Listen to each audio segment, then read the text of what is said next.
isla markaana waxa diyaar noo ah ambalaasyadii oo cidii xaaladooda cuslaato ama halkan wax looga qaban kari waayo isla markaaba aan u gudbinayna cisbitaalka weyn iyo cisbitaalada kale wax lagaga qaban karayo dadweynaha waxaan faraynaa ama caafimaad ha noqdo ama wuxuu doona qofkii xirfad haysta daawadayaal waxaan ku sugannahay suuqii Waaheen ee magaalada Hargeysa ee dabka xoogan ee halakeeyay halkan waxaa maanta ka socota hawlgal nadiifina oo saaka xilli hore halkan ka bilaabantay hawlwadeennada kala duwan ee goobta ka shaqeynaya waxaa ka mid ah bahda caafimaadka oo hawlwadeennada ku hawlan nadiifinta suuqa siinaya gargaar caafimaad oo kala duwan ugu horreynba soo dhawaada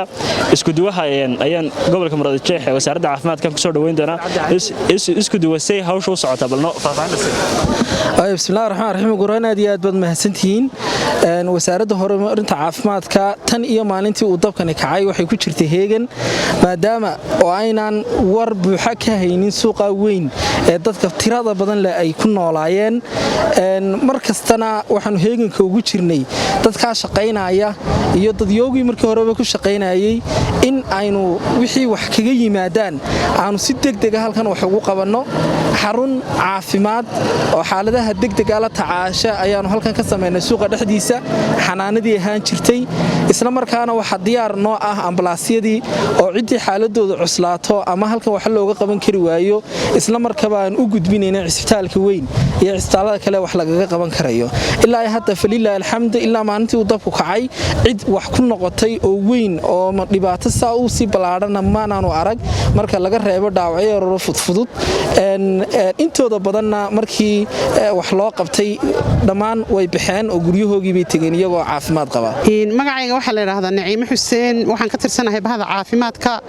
waxaan ka tirsanahay sidoo isduwaha gobolka idin sheegay in wasaaradda caafimaadka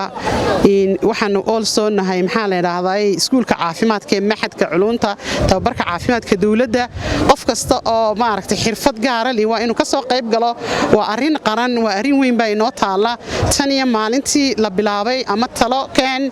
ama xoog keen ama xoolo keen ama cilmi keen looma kala harayo waxaan runaantii aad ugu faraxsanahay in dadkaygu yihiin dad istaaga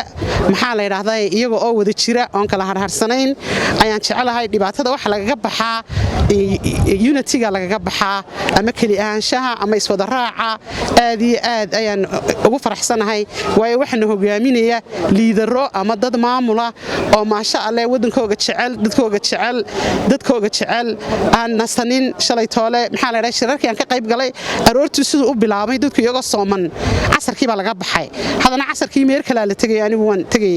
aad iyo aad baan ugu faraxsanahay sidii isduudii sheegay de wax dhaawici ma jiraan in wacyigelin fara badan baa socoto bahda caafimaadka waxaanu bixinaynaa wacyigelin fara badan fieldkaanu yara galay maasaskii baanu bixinaynay maadaama inhalationka wax la yiraahdo ama daqiiqan la nuugaya oo sababadaada wax yeeli karo waxaanu dadka ku wacyigelinaynay maadaama aanana wixii aqoon u leenahay in aanay maasaska dibciin hadduu naqasku ku dhago inay saas kaga yara qaadaan oo aanay iska furin de waa hawl qaran oo socota insha Allah way naga dhamaanaysaa maanta sidoo meerku sheegay kulli bariya wixii baa la dhaqaajinayaa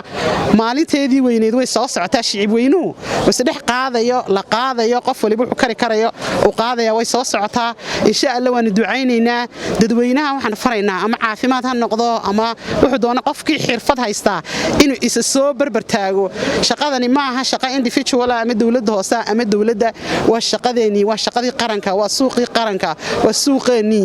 damoor aynu qaadno ama talaabada aynu degdeg u qaadno horeyna u dhaqaaqayna maanta kumayaal family baa jira oo maxaa la yiraahdaa kii businesska lahaa ma ama meherada lahaa dadkii u shaqeynayay waa ×5 marka lagu dhufto kumayaal qof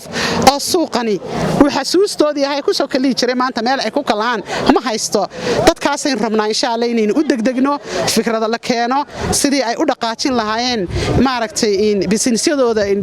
inta ciida ay ka gaarsiin lahaayeen qofkii meel bixinaya qofkii tala keenaya dadkeena waxaan rabnaa inaynu iscaawino aynu dhaqaale ahaan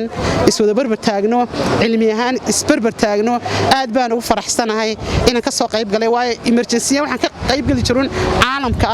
kii maanta waddankaygii iyo suuqii markan yaraa la keeni jiray xaafadan ku dhashay 2 talaabo jirta suuqii la keeni jiray xasuus badan baa iga taala maanta maaha inaan bahdii caafimaadka ay emotionally caruurnimadii waan garanayaa halkan waxay ahaan jirtay iyo sida u quruxda badnayd insha Allah ilaahayna waxaan ku rajaynaynaa isagoo ka qurux badan inuu noo soo noqdo waa waqti ramadaana ilaahay ducada naga aqbalo waxaan leeyahay gacmaha inuu soo qabsano aynu insha Allah ka wada shaqeysano